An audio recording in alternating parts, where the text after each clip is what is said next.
মির্জা ফখরুল তো প্রতিদিনই অনেক কথা বলেন। তার মানসিক ট্রমা মনে হয় ভয়ঙ্কর পর্যায়ে উপনীত হয়েছে। তিনি এবং বিএনপির নেতারা অন্ধকারে ঢিল ছোড়েন। তারা বাস্তবতা থেকে অনেক দূরে। নির্বাচন ঠেকাতে গিয়ে ব্যর্থ,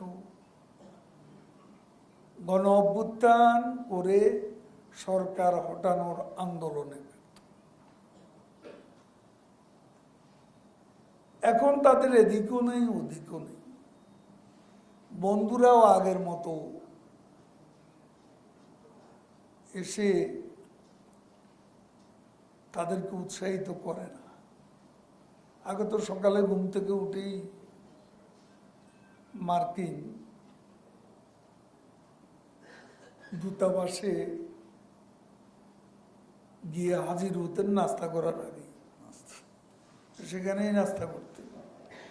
রাতেও খুঁজে পাওয়া যাচ্ছে না কোথায়, মার্কিন দূতাবাসে।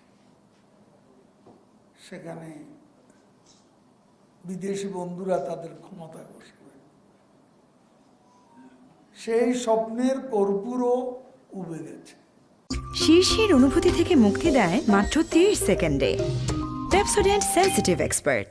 এখন ক্ষমতা অভিমুখী আবার দীর্ঘ যাত্রা তারা সামিল হওয়ার অভিপ্রায় ব্যক্ত করেছে। সেটা তারা করতে পারে, কিন্তু এই সরকারের আমলে কোনো নিরীহ লোক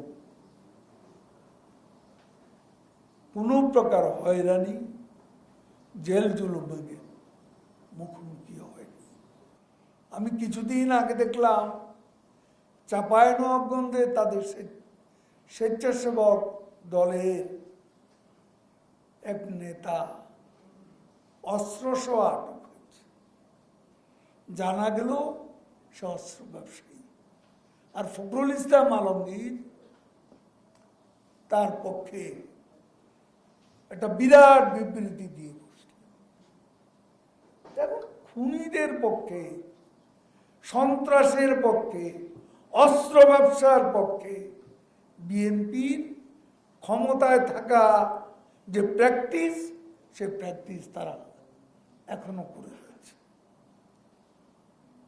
এখানে কোনো ছাড় নেই।